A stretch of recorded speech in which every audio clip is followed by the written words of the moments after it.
வணக்கம் நண்பர்களே. அனைத்து இந்திய அண்ணா திராவிட முன்னேற்ற கழகம் இன்னைக்கு பரபரப்பா பல விஷயங்கள் அந்த கட்சிக்குள்ள நடந்துகிட்டு இருக்கிறது. நெல்லிக்காய் மூட்டை மாதிரி சிதறி போயிருக்கிற அந்த கட்சியை திரும்ப ஒன்றிணைக்கணும். அடுத்த 2 ஆண்டுகளுக்குள் வருகிற அந்த சட்டமன்ற தேர்தலில் மீண்டும் ஆட்சியை பிடிக்கணும் அல்லது பெரிய வெற்றியை பெறணும் அப்படிங்கிற முனைப்போட அந்த கட்சியில் பிரிந்து போயிருப்பவர்கள் எல்லாம் ஒன்னா சேர்க்கிற ஒரு முயற்சியை திரும்ப தொடங்கி இருக்காங்க. அது குறிப்பா முன்னாள் அந்த கட்சியினுடைய முன்னாள் பொதுச் செயலாளர் அப்படின்னு சொல்லிக்கிற சசிகலா அவர்கள் இந்த முயற்சி தொடங்கி இருக்கிறதா சொல்றாங்க. அவங்களே பேட்டியும் கொடுத்தாங்க. அதே போல இன்னும் சிலர் பிரிந்து போயிருக்கிற ஓபிஎஸ், தினகரன், இன்னும் சிலரை எல்லாம் ஒன்னா சேர்க்க முயற்சியில் ஒரு குழு அமைச்சு அவங்க அதுக்கு பாடுபட்டு இருக்காங்க. இது சக்சஸ் ஆகுமா ஆகாதா அப்படின்னா, அது எடப்பாடி பழனிசாமி பொறுத்த வரைக்கும் இந்த ஒருங்கிணைப்பு முயற்சிங்கிறது அறவே கூடாதுங்கிறது தான் அவருடைய நிலைப்பாடு. பிரிஞ்சு போனவங்களாவே இருக்கணும், எக்காரணத்தை கொண்டு திரும்ப வரக்கூடாது. இப்போ என் கையில என்னோட கட்டுப்பாட்டுல இருக்கிற இந்த கட்சி அப்படியே இருக்கணும். இதுக்குள்ள புதுசா யாரையும் நான் சேர்க்க மாட்டேன். புதுசா அந்த நிர்வாகிகள் அப்படின்னு சொல்லிட்டு உள்ள கொண்டு அவங்களுக்கு பதவி தர்றது, அந்த மாதிரியான வேலையை வச்சுக்க கூடாது. தயவு செஞ்சு இதை பத்தி பேசாதீங்கன்றது எடப்பாடியோட நிலைப்பாடு. ஆனால் ஓ பன்னீர்செல்வம், சசிகலா, தினகரன், இன்னும் அவர்களுடைய ஆதரவாளர்கள் இவங்க எல்லாருமே திரும்ப எல்லா கட்சியில் பிரிஞ்சு போன அத்தனை பேரையும் ஒன்னா சேர்க்கணுங்கிறது அவங்களுடைய நிலைப்பாடு. ஏன்னா இந்த நாடாளுமன்ற தேர்தலில் அந்த கட்சி பெற்ற வாக்குகள், அதே போல ஒரு 7 தொகுதிகளில் அவங்களுக்கு டெபாசிட் பறி போனது, இதெல்லாம் அவங்களை கடுமையா யோசிக்க வச்சிருக்கு.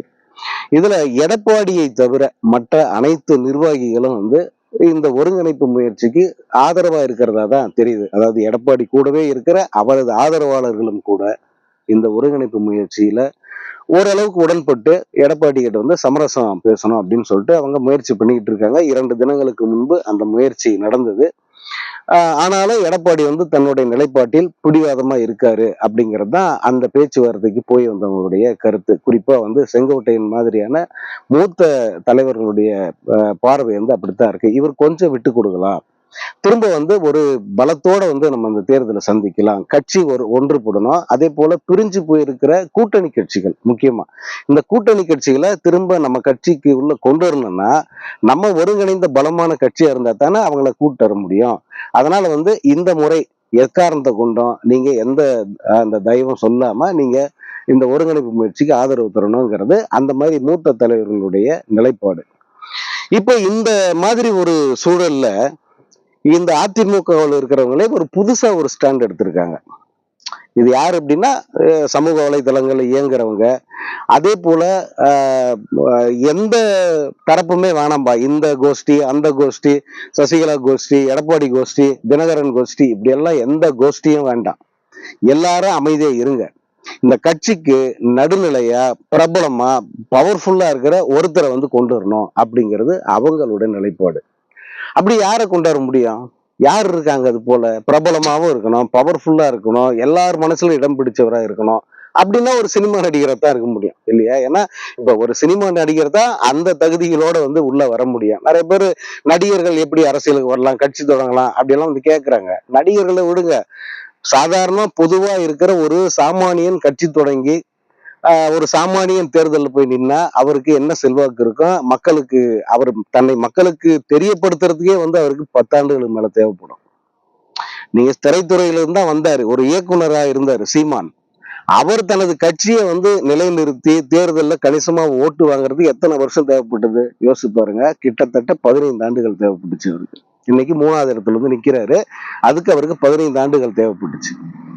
ஒரு திரைத்துறையில அவருக்கே தான் நிலைமை. சாதாரணமா வந்தா எடுபடுமா? அதனால திரும்ப ஒரு திரைத்துறையிலிருந்து ஒரு பிரபலம் வேணும் அப்படின்னு கேக்குறாங்க. இப்ப யார் அந்த பிரபலம்?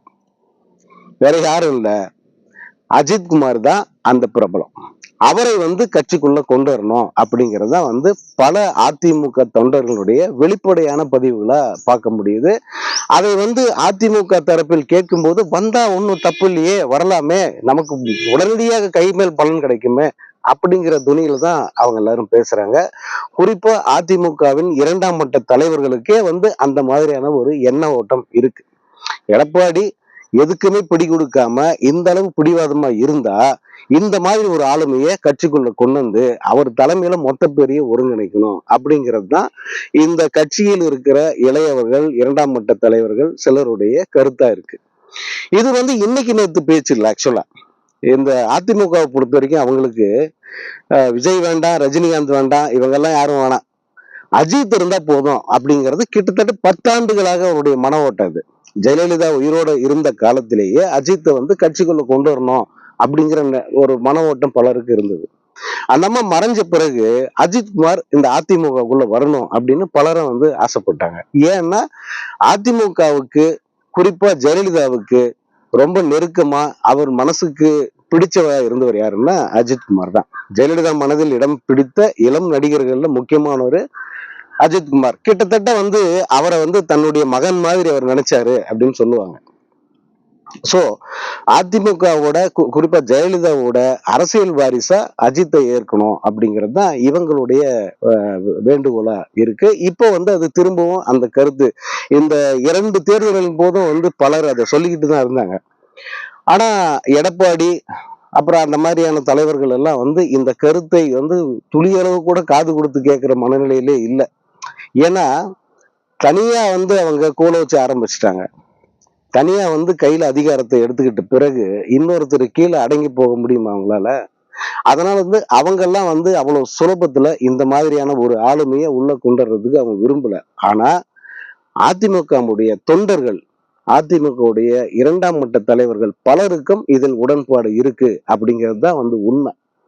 சோ அஜித்குமார் இதை பத்தி என்ன நினைக்கிறாரு? அஜித்குமார் வருவாரா? அஜித்குமார் அரசியல் களத்துல இருந்து நுழைவாரா அப்படின்னா அதை எதுவுமே சொல்ல முடியாது. ஏன்னா அஜித்தை வந்து முன்கணிச்சு ஒரு விஷயத்த சொல்லவே முடியாது. ஒரு முடிவு எடுத்துட்டா அவரை தடுக்கவும் முடியாது. அவர் அந்த மாதிரியான ஒரு கேரக்டர். சோ அஜித்குமார் அதிமுகவில் தலைமை ஏற்பாரா? இந்த பக்கம் என்ன, சினிமா களத்துல விஜய் அஜித் தான் போட்டி. அதே போல அரசியல் களமும் மாறணுங்கிறது தான் பலரது எண்ணம். குறிப்பா அஜித் ரசிகர்களுக்கு அது ஒரு பெரிய ஆதங்கமா இருக்கு.